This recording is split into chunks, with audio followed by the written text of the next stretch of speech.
Wait, what's going on here? After finishing a business trip, I was returning home for the first time in 2 years. Tim, my husband, should have had the day off as well. I was thrilled at the thought of seeing him after such a long time, but as soon as I opened the door, a strange smell wafted out, quelling my excitement instantly. Yet, at the same time, I was hit with an indescribable sense of unease. I felt like something terrible had happened. Tim? I called out Tim's name as I searched throughout the house, but he was nowhere to be found. This is the only place left. I took a deep breath and slowly opened the bedroom door. Tim? What is this? Tim was indeed there, but he looked completely different from the Tim I knew. My name is Roseanne. I'm 32 years old. Right after graduating from college, I moved away from my hometown. I got a job in sales at an advertising company. Honestly, I hadn't always dreamed of working in advertising, but a lecture I attended in a college sparked my interest. How to create captivating advertisements. What elements make an ad appealing? Before I knew it, I had fallen deeply into the world of advertising and design. As I was preparing for job hunting, it was natural for me to focus on entering the advertising industry. And as a result, I was able to land a job at a company I had aimed for. I still remember how happy I was. It was sad to leave my hometown, but capturing my dream made my heart soar. However, once I started working, I quickly realized that the job was much harder than I had anticipated.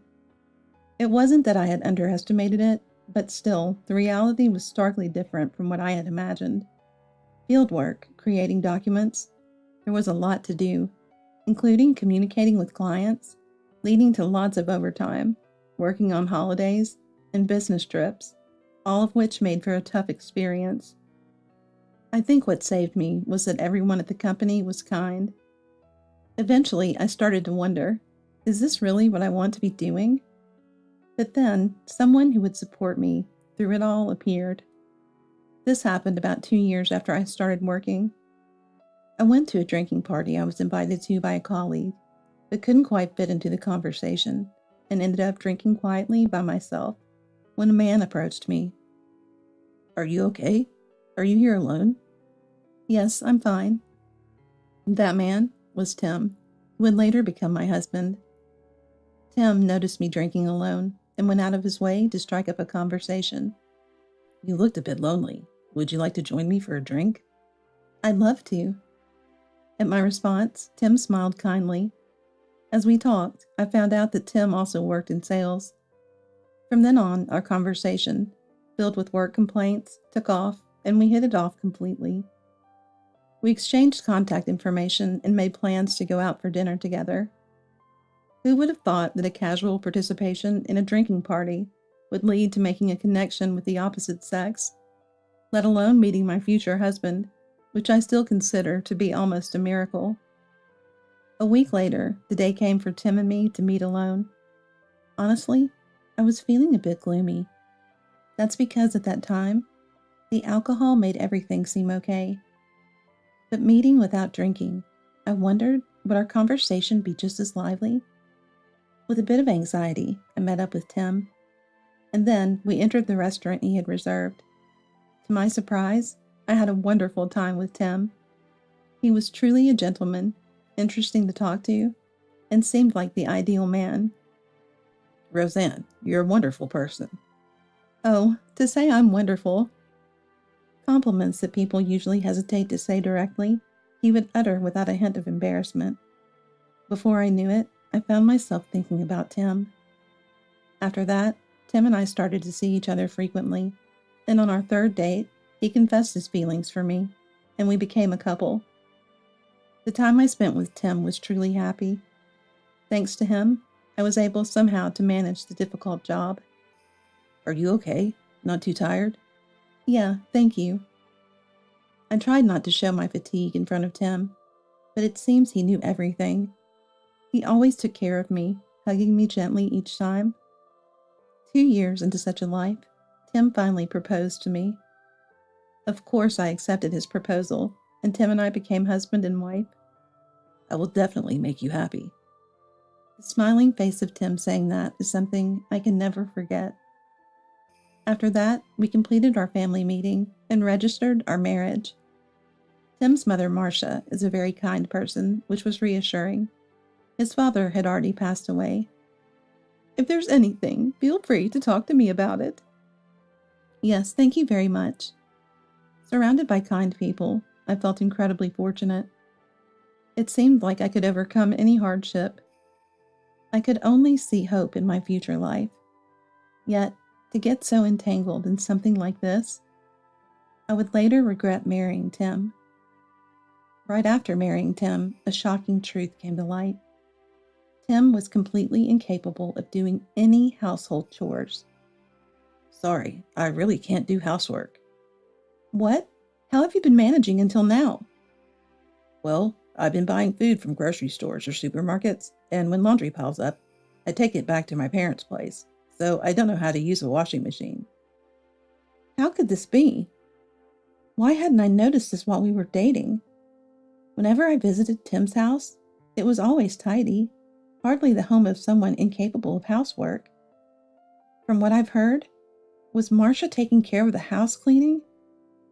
Or maybe he just tidied up superficially to make the room look presentable. Since then, I started teaching Tim how to do household chores. However, whether he didn't want to learn or couldn't learn, he was unable to do anything I taught him. Eventually, I gave up on teaching Tim and took on all the household chores myself. Though I found it tough at times, I got used to that lifestyle. About 2 years after getting married, having saved up some money, we bought a newly built single-family home. Living in a house rather than an apartment allowed us to enjoy our lives more freely without worrying about noise. The neighbors were all nice, making our lives more comfortable than before. Tim and I each had our own spacious rooms, and I was happy to have more time to immerse myself in my hobbies. However, cleaning became quite a challenge. The apartment we had lived in was small, making cleaning relatively easy. But owning a house was a different story. Since Tim did none of the household chores, I ended up doing everything, even after we got our house.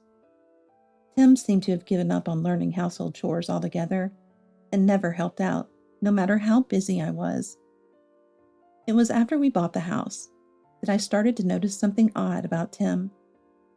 He became distant. He began to pay less attention to me. He would respond indifferently to my attempts to converse, and I felt that he was coming home later and later. Perhaps it's normal after a few years of marriage, yet I couldn't help feeling lonely.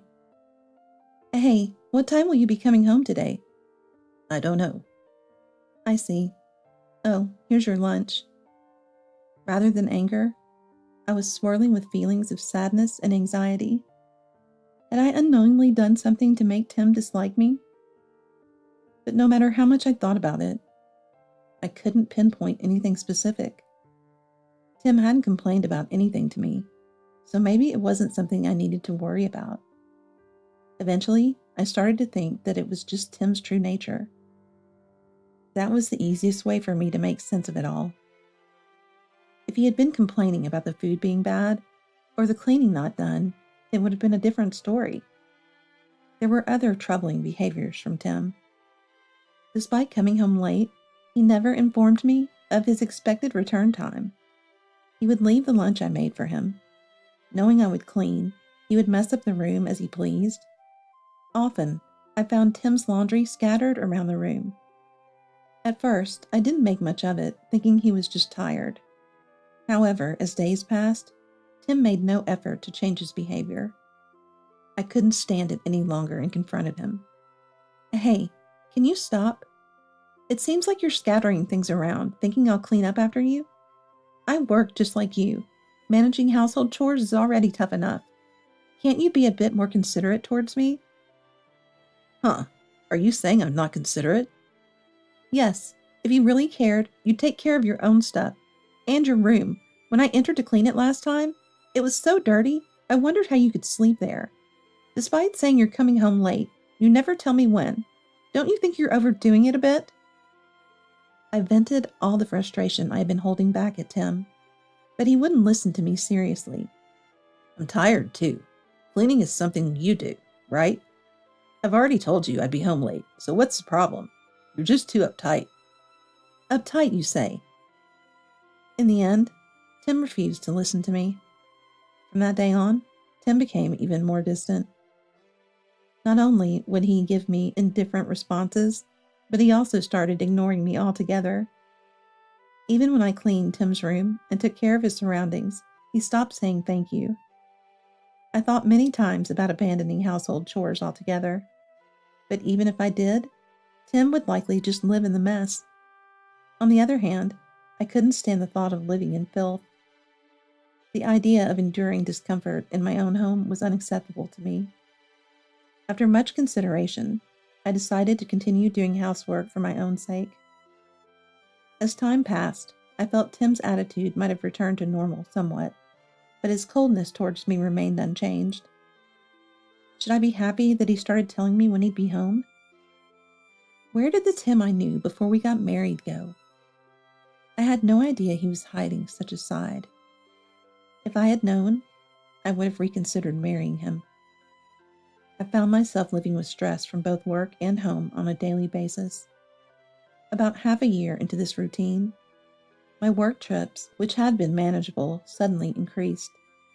There were day trips as well as overnight stays, and my life became incredibly hectic. Amidst this, I also had to manage household chores and take care of Tim. The burden on me became overwhelmingly large.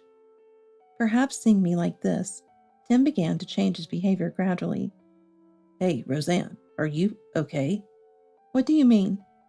I mean, with the housework and work and everything. Yeah, well, I'm okay, I guess.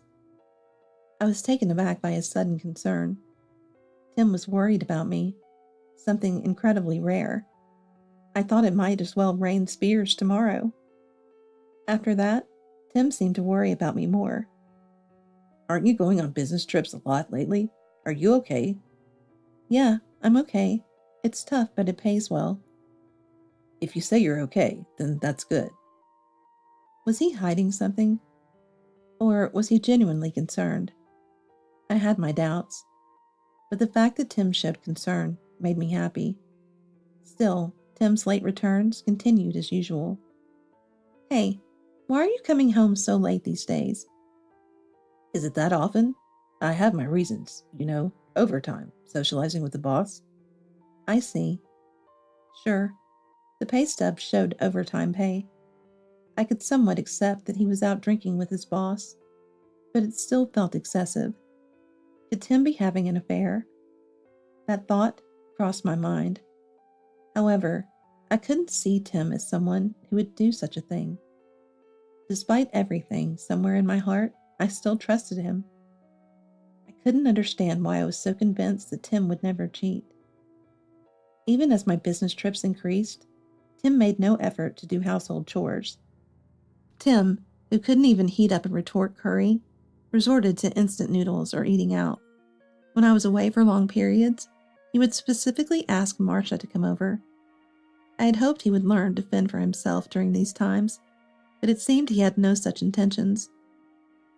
Rather than have the house get dirty, it felt safer to have Marcia over, but this surely increased her burden. I'm sorry for causing you trouble because of my frequent trips. It's okay, Roseanne, it's not your fault. But it's about time Tim learned to do household chores properly. I'm worried about the future. Well, I can teach him any time, but... Yes, you're right. I'll speak to him too. Will you? Thank you. Marcia's words were kind, but her tone seemed somewhat cold. Of course, Tim had no idea Marcia and I had such conversations. He continued to lounge on the sofa, watching TV as if nothing was different. This show is really interesting. Forgetting I was in the kitchen, Tim called out to me. What show? Oh, sorry. Were you washing the dishes, Roseanne? Even as he said this, there was no sign of remorse in his demeanor. Initially, this attitude of his infuriated me, but now I've grown completely accustomed to it. I find it sad that I've come to accept this. However, the day when this way of life would end finally arrived. One day, I was offered an opportunity to go on an overseas business trip. It was a stressful job, but it also offered a sense of fulfillment. I could have declined, but I decided to accept it as a challenge. The duration of the trip was to be 2 years.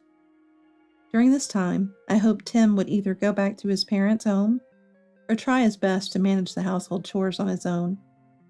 When I told him about the trip that night, he was shocked. "You're going on a trip for that long?" Yeah, I could have said no, but I wanted to give it a try. It means I'll be putting a lot of burden on you, though. It was certain that we wouldn't see each other for a while. I would have been happy if you felt even a little sad about it, but it seemed Tim didn't have much of such feelings. "Got it. Do your best. I'll manage somehow on my own." He said this with a broad smile. "Are you sure you'll be okay?" "Yeah, I'll be fine." His reaction made it seem like he couldn't wait for me to leave. Months after the overseas trip was announced, the day to depart finally arrived. "Are you really okay?" "Don't worry about me. If anything happens, I'll just ask Mom for help." "Right. "Are you sure you're not running late?" Oh, I might be. I need to go now." It appeared Tim really wanted me to leave quickly. He probably wanted to enjoy some time alone. I was honestly upset, but there was no time for complaints. I bid Tim farewell and left the house. For the next 2 years, I worked overseas. Despite the challenges, it was an enjoyable experience that enriched my life. This experience will serve as nourishment for my life. I was convinced of that. Even while I was abroad, I kept in regular contact with Tim.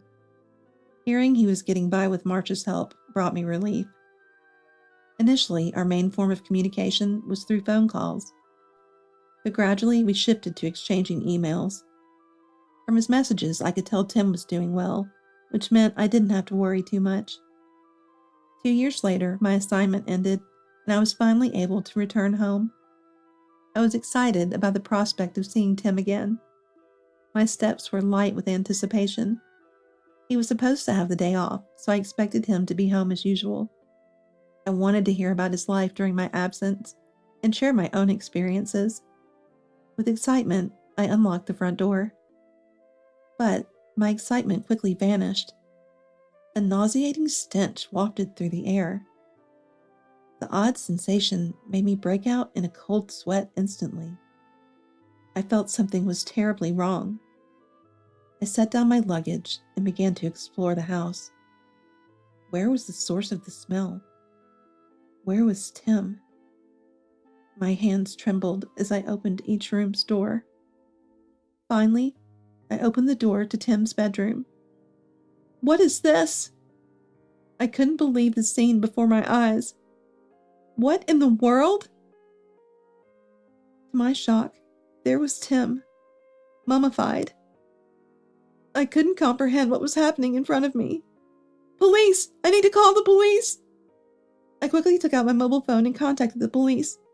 The police arrived at the house within minutes. As they proceeded with their investigation, naturally, I, being the first person to discover the scene, was questioned. Given that we had been emailing up until just before the end of my business trip, suspicions arose that perhaps someone else was involved. I've been on a business trip for about 2 years, and this is what I came back to? A business trip, I see. If the trip seems curious, you can verify it with my company. I truly just returned. So, can I show you my plane ticket and other evidence? May we see that, please? I complied with the police's request, providing them with contact information from my company and evidence like my plane ticket. As a result, they believed my story to be true. But this led to more perplexing questions. Who had been replying to my emails? It was odd that Tim hadn't sought help from anyone until his demise, and it seemed likely someone from work would have visited the house before things got to this point. I shared these concerns with the police and showed them the emails as evidence. Indeed, there's been recent correspondence. What does this mean? The more I thought about it, the more my mind reeled. The police seemed suspicious as well and decided to launch a full investigation. When the initial discussion was over, I suddenly remembered Marcia. I spoke to the police and then immediately contacted Marcia. Marcia, Tim is... As I explained the situation, Marcia's voice shook. Is that true? Oh my! Yes, I've called the police and they're investigating now. Understood. I'm coming over right now.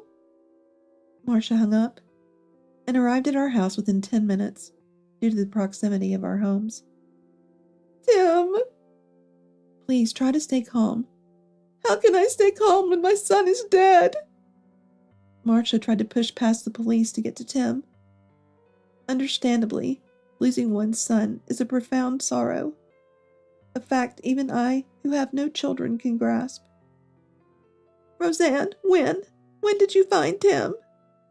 Just now. I literally just got back, and then... Oh, dear! Sorrow filled Marcia's eyes. We were then briefed by the police about the next steps. Throughout this, Marcia held my hand and stayed close, her body trembling. A few days later, the police shared the results of their inquiries. Apparently, a woman other than Marcia had been visiting the house in my absence. Just hearing about her made her sound suspicious. Upon asking for a description, it turned out to be a woman I didn't recognize. I didn't know any women who would have reason to come and go from our house. Fortunately, Tim hadn't locked his mobile phone, so I checked it immediately after speaking with the police. Then, the name of a woman caught my eye. Emily? From the content of the emails, it was clear she was someone Tim worked with, but it felt like their relationship was more than just professional. Meeting up, movies, drinks. What became apparent after a brief look was that Tim and this woman named Emily seemed to be having an affair. The emails were peppered with mentions of hotel dates, among various other things. It appeared she had been coming and going from our house, taking care of Tim while I was away on business. This can't be. Did you find something? I informed the police about Emily's existence, and that she must have been the one entering and leaving the house. The police checked the emails, agreed with my suspicion, and decided to contact her directly to inquire further. A few days later, I was contacted again by the police. Apparently, Emily wanted to meet me. Despite having an affair, she had the nerve to want to meet me, Tim's wife. With all that had been happening, I couldn't help but think such thoughts. According to the police, Emily was claiming to have nothing to do with it. This only made me more curious about who had been sending the emails. All right, in a week then. Amidst growing questions, I decided to meet with Emily. Perhaps she knew something. What did she think about the affair after all? Eager for the truth, I looked forward to that day. A week later, I went to the specified meeting room to face Emily. Someone involved in an affair. I expected someone without principles. However, my preconceptions were quickly overturned. I'm truly sorry. Excuse me? For having an affair with Tim and coming to your house so many times? I know it's unforgivable. I'm really sorry. Emily immediately bowed her head upon seeing me. Oh, sorry for being so abrupt. No, it's okay, but what was your relationship with Tim? I asked Emily how she met Tim and what their relationship was before becoming involved in the affair. As expected, her answer confirmed my suspicions. Apparently, Emily and Tim had a superior-subordinate relationship at work. Emily was assigned as Tim's direct boss. Initially, they were just colleagues, but their relationship deepened over time, eventually becoming physical. She had been entering our house even during my business trip, taking care of Tim. But then, Emily revealed something shocking. I didn't know Tim had passed away. I only found out from the police. That's odd, isn't it? What happened to the company? Tim quit the company over a year ago. He quit? Yes, he said he was fed up with everything, and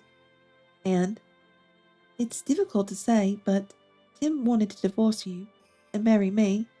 He said we could live on my salary, so he didn't need to work anymore. I was at a loss for words at Tim's selfishness.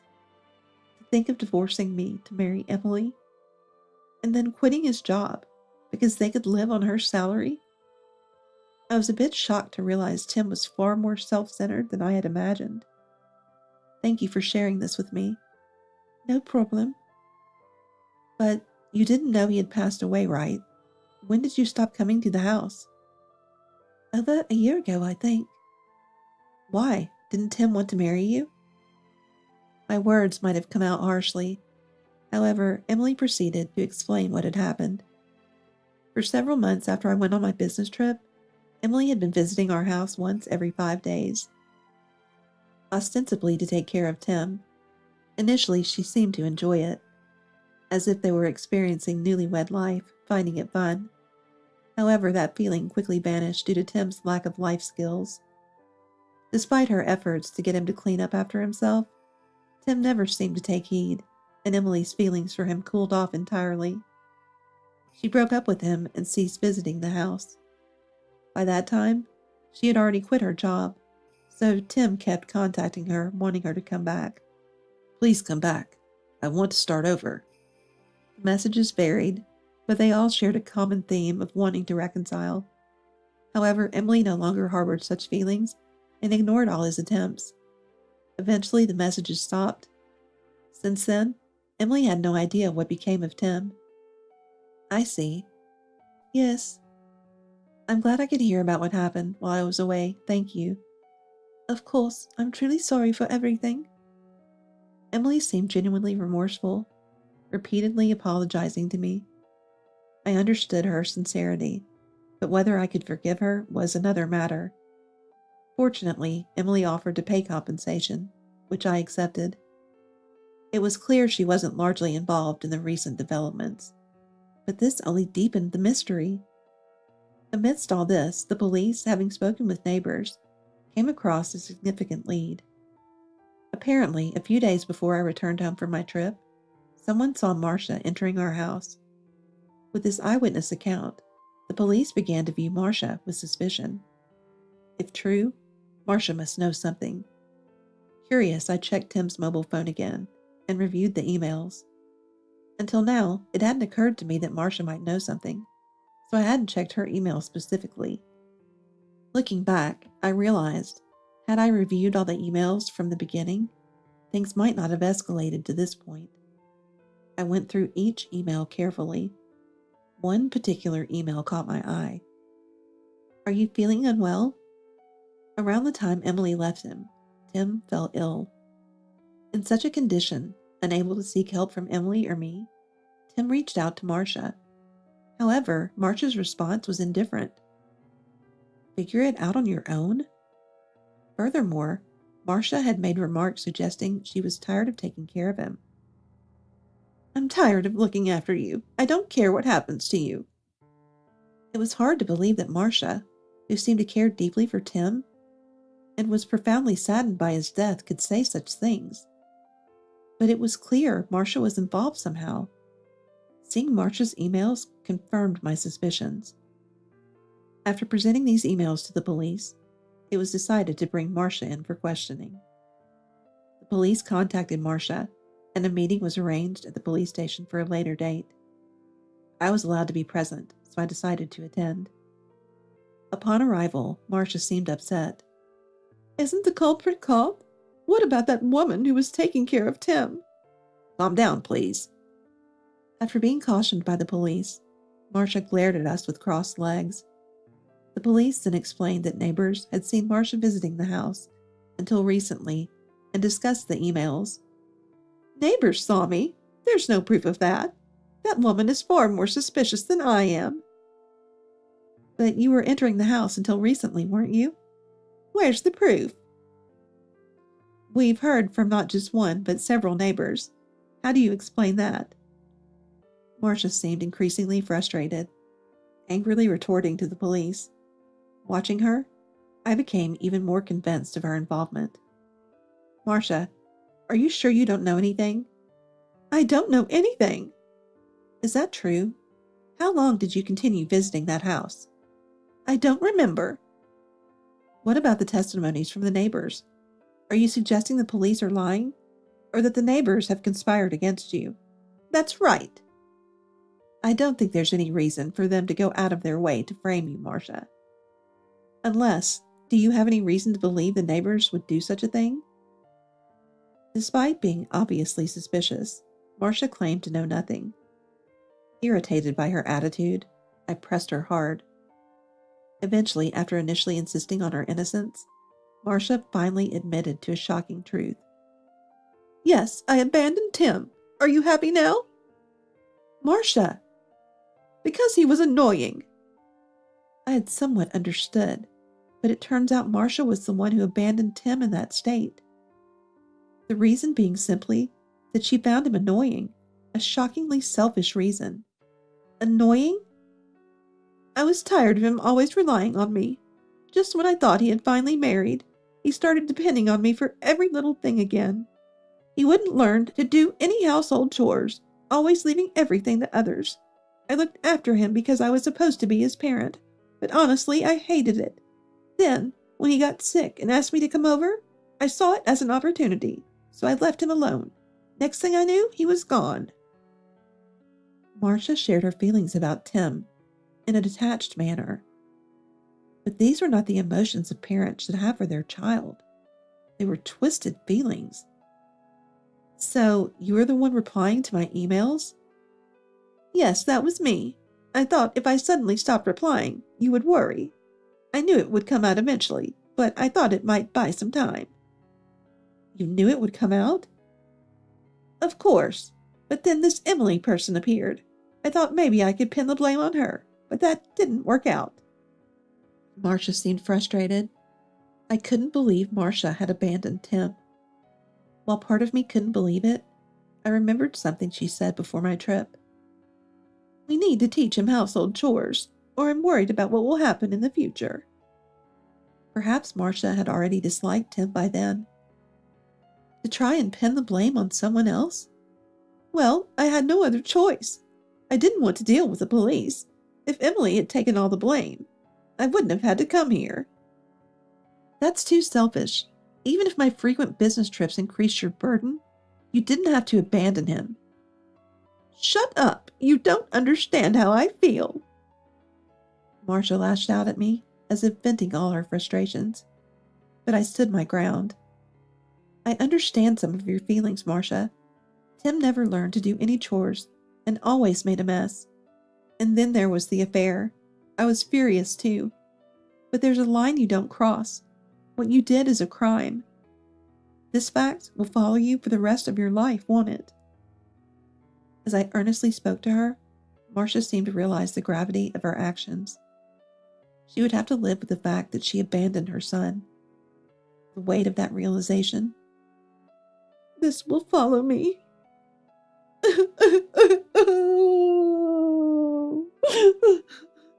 Tears started to stream down Marcia's face. I did such a thing. Please, think about what you've done. As I said this, Marcia nodded weakly. And soon after, she was taken to another room. Surrounded by police, Marcia, being moved, looked smaller than ever. Eventually, Marcia was arrested for neglecting Tim's corpse. The exact charges she will face are yet to be determined, as the trial is pending. Hearing Marcia's story, I couldn't help but feel some sympathy. I too had been exasperated by Tim's actions countless times, but there are limits to what is acceptable. I hope Marcia truly reflects on her actions. After Marcia's arrest, I moved out immediately. Somehow, I just couldn't bear to stay in that house any longer. Now I live alone in a nice apartment. Doing chores and laundry for just myself is much easier, but I can't help but have lingering thoughts about Tim. If this had been a divorce, perhaps, I could have moved on more clearly. But to part ways like this, losing a husband in such a manner, has made me realize how much I truly cared for Tim. To distract myself from these futile feelings, I immerse myself in work every day.